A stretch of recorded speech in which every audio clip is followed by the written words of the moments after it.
The desperate call the control room shook under another impact. Dust and smoke filled the air, making it hard to breathe. Alira, the chief communication officer of the Thalran Alliance, gripped the edge of her console as warning sirens screamed. All around her, the great city of Vera was burning outside the window, glowing with the light of enemy bombardment. The Crick's Dominion ships filled the sky, their weapons tearing through the last defense towers. Every second, more ships fell from orbit in flaming trails, crashing into the mountains beyond. She had been trained for years to keep her voice calm during emergencies. But this was not an ordinary battle. This was the end.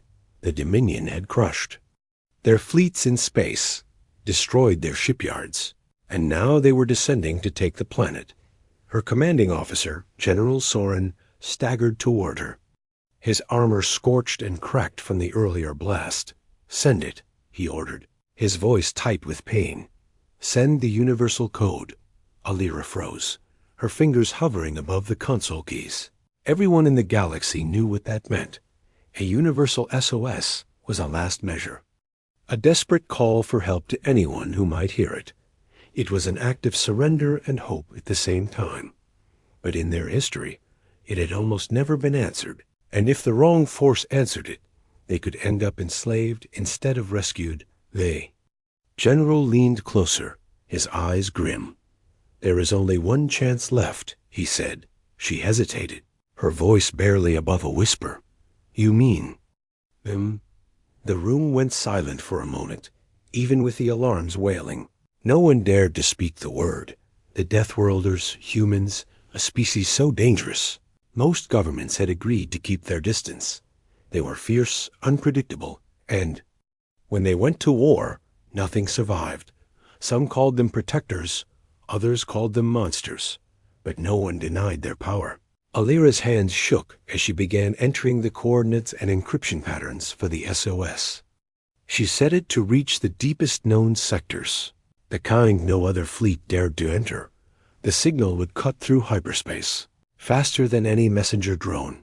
It would reach Earth in less than 4 hours. If they even listened, a huge blast tore through the southern wall of the command center, throwing soldiers to the floor. Shrapnel rained down. Sparks showered from the ceiling. The general grabbed Alira by the shoulder and pulled her back from her station.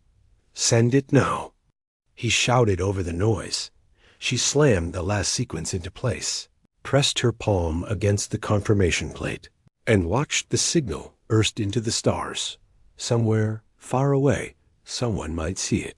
They both knew what would happen if the Deathworlders received the call. It wouldn't be a fleet of diplomats or medics.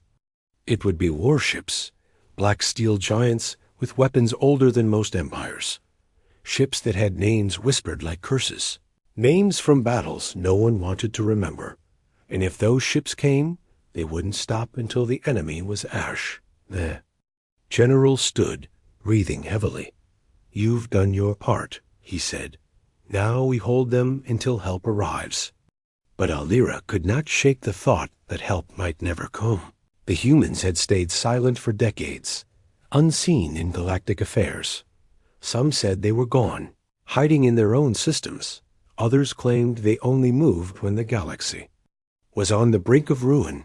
The ground shook again as the Crick's heavy armor rolled into the streets below.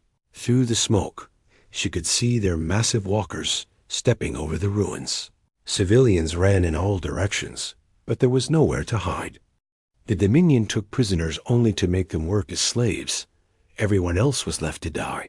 Her console beeped once. It was the automatic confirmation. The signal had left the system. Now it was beyond her control. She sat back for a moment, trying to steady her breathing in her mind. She pictured the Deathworlders' fleet, the great dark carriers and battleships emerging from the void. She didn't know if they would care about her people. But she knew if they came, the Cricks would regret everything. Outside, the sky burned brighter as another wave of enemy dropships descended. The general barked orders, rallying the last of their soldiers to form a defense line around the command building. Alira stayed at her station, eyes fixed on the stars above the smoke. Somewhere out there, the humans might be waking. And if they were, the galaxy was about to remember why it feared them. Asterisk the awakening, far beyond the rim of known space, past dead suns and silent asteroids, an ancient listening post floated in the darkness. It had no lights, no signals, and no movement, just a silent shell drifting above the frozen shadow of a gas giant. But deep inside, buried under layers of black armor and shielding, something heard the call. The alien SOS reached it like a whisper in the dark, and less. Then a second, that whisper became a scream in its systems. Red warning glyphs lit up along the walls. Unseen for decades, a man in a black uniform stepped into the control chamber, his boots echoing against the steel floor. Admiral Kara Voss, Earth's most feared fleet commander, stood tall as the holographic display rose before her. The message played, the face of an alien woman, bruised and desperate, pleading for help. In the background of the transmission, explosions roared. Voss didn't blink. She had seen this before. She had lived it. The AI systems in the post began sending alerts to hidden shipyards scattered across dark space. One by one, giant hangar doors slid open, revealing the monsters inside. Warships so large they blocked out their own lights. These were the Deathworld fleet's core, the Black Shield carriers, the Titan-class dreadnoughts, and the infamous railgun cruisers. Each ship's armor was scarred from wars most of the galaxy thought were myths. They were not myths. They were warnings. Crew members, all veterans, were already arriving through drop pods. They didn't ask where they were going. They could see it in the Admiral's eyes. Docking clamps released. Massive engines warmed up with a low growl that could be felt through the floor. The sound was like something alive breathing after. A long sleep, Admiral Voss turned to her second-in-command, Commander Rel. "How far?" she asked. 4 hours through dark lanes," he replied. "No faster." Voss's eyes narrowed. "Make it 3, all across the fleet." Weapons were brought online. Kinetic batteries, plasma lances, and railguns capable of punching. Through a planet's crust, shields roared to life.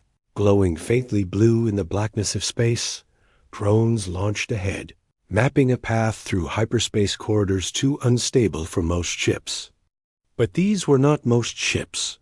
On the command deck of the flagship Iron Resolve, the crew watched as the jump coordinates appeared on their displays. Every officer knew what this meant.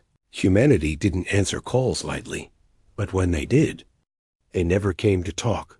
They came to end. Voss walked to the main viewport, staring into the endless dark. The galaxy had been quiet for too long. Now, someone had broken that silence, and the Deathworld fleet would remind them why that silence was worth keeping. With a single command, she gave the order. "All ships, launch!" The void lit up with blinding flashes as the fleet tore into hyperspace. Behind them, the silent listening post went dark again. Ahead of them, war waited, asterisk. The journey through dark space. The Deathworld fleet cut through hyperspace like blades through silk.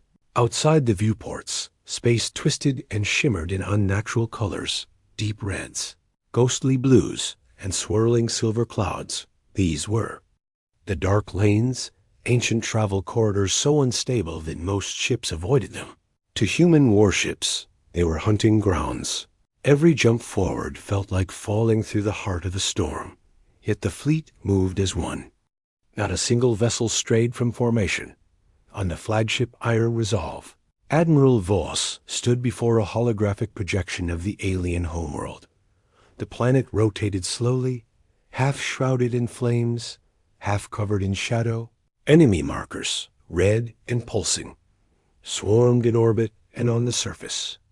The Krix Dominion's fleet was massive. Their dreadnoughts formed a solid wall between the planet and freedom. Most commanders would have turned away, but Voss only leaned forward, studying their formation like a predator sizing up prey. Reports. streamed in from recon drones racing ahead of the main fleet. Images flickered, alien cities burning, orbital defenses collapsing, civilians being herded into massive transports. Each image tightened the jaws of the human officers. They had all seen this before. In a dozen wars the galaxy pretended never happened. Somewhere deep inside each of them, an old, familiar fire began to burn. Commander Rail stepped closer, his voice low. "Cricks aren't expecting us, Admiral." "They never do," she replied without looking at him. "And when we arrive, they'll wish they never sent that fleet." Through the communications deck, voices carried intense, clipped tones. Navigation reported microgravity rips in the next jump zone. Engineering confirmed full power to all weapon systems. Strike teams checked their drop gear. Powered armor sealed tight. Rifles locked and loaded. For them, this wasn't just another mission. This was a hunt. The Iron Resolve shuddered slightly. As it entered a narrow slit in the hyperspace lane, the space around them seemed to vanish into total blackness. No stars, no light, just the hum of the engines and the soft pulse of shield generators. For a moment, it felt like they were sailing through nothing at all. Then the darkness broke, revealing the faint glow of the alien system ahead. A whisper passed through the fleet, not through comms, but through instinct. The prey was in sight.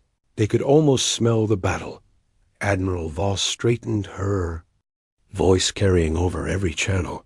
"We have their position, their numbers, and their weakness," she said.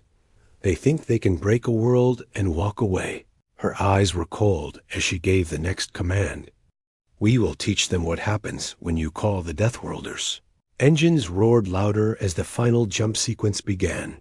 The human fleet lined up perfectly, their black hulls blending into the void. From a distance, they looked less like ships and more like a moving shadow swallowing the stars. One more flash, and they would be there. One more heartbeat, and the Cricks would meet the monsters they'd tried to forget.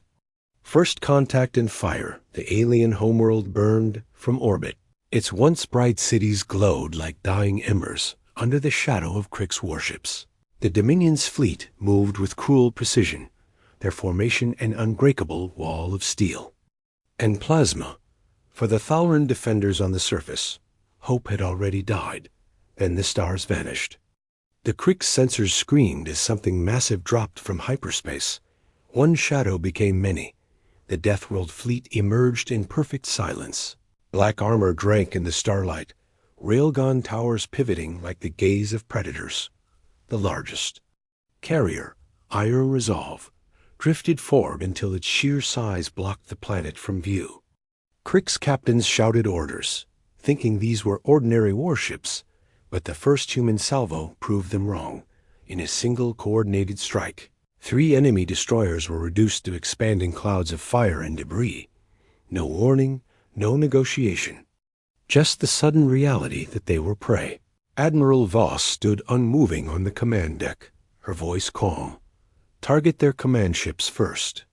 Her fleet obeyed. Plasma lances cut through the void, slicing straight into the Dominion flagship's bridge. The vessel's spine cracked in two before its captain could even give the order to return fire. The Thalran soldiers on the ground froze mid-battle, staring upward as the sky became a storm. Human railgun rounds screamed through the atmosphere like meteors.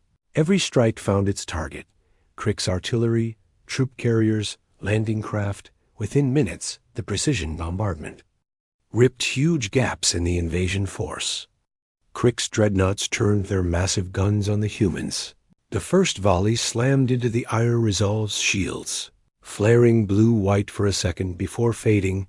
The human flagship didn't slow. Instead, it unleashed a counterstrike. 4 Titan-class missiles, each the size of a corvette. They hit so hard the shockwave could be felt on the surface. An entire wing of the Crick's fleet vanished. On the ground, Alira stood in the ruins of the command center, unable to look away from the sky. The humans had come. They hadn't come quietly, and they hadn't come to talk. Every blast, every strike was a message. You are not untouchable within the first 7 minutes of battle. The Dominion formation began to break, but Voss wasn't finished. Send the dropships, she ordered, beneath the carriers. Black armored troop transports detached and dove toward the planet like falling stars. The ground war was about to begin, and for the Krix, there would be no mercy. Asterisk the turning tide. The first human dropships tore through the upper atmosphere. Their hulls glowed red from re-entry, engines screaming like predators announcing the hunt. Krix anti-air batteries opened fire immediately. The sky lit up with plasma bursts, but the dropships danced between them, weaving through explosions. With impossible precision, when the first transport hit the ground, it didn't slow. It slammed down hard enough to crack the pavement. The ramp dropped, and black-armored soldiers poured out, their helmets faceless, their movements fast and mechanical. Each carried weapons the Krix had never seen before. Kinetic rifles that spat tungsten rounds at hypersonic speed. Every shot punched clean through enemy armor. The Thalaran soldiers on the streets stared in disbelief as humans swept forward. They didn't move like an army. They moved like a single creature, coordinated and relentless. One squad cut straight through a Krix walker, blasting its legs apart before finishing it with a grenade through the cockpit. Another team dragged wounded civilians behind cover, tossing medpacks before charging back into the fight overhead. The Iron Resolve and her sister ships kept the skies clear. Every time the Krix tried to regroup, railgun fire shredded their formations. Voss kept her eyes on the tactical display. Push them into the industrial district, she ordered. Rail. Glanced at her. Why there? Because that's where we'll trap them, she replied without hesitation. On the ground, the plan unfolded with brutal efficiency. Human squads herded Krix forces into narrow streets between towering factories. Then, at the signal, the carriers unleashed orbital strikes. Massive chunks of steel and fire rained down, sealing off every exit. The Krix were trapped and surrounded. Panic spread through their ranks. Some tried to fight, but every move was met with overwhelming force. Others dropped their weapons, realizing too late what it meant to face Deathworld soldiers. The humans didn't waste time.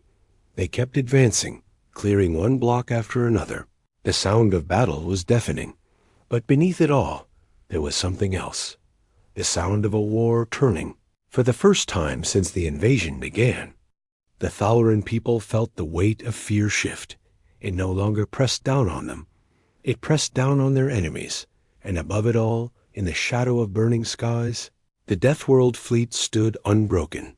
Asterisk. The price of victory, the last Krix warship broke apart in orbit. Its twisted remains drifted through the black sky, glowing red from the heat of human railgun fire below.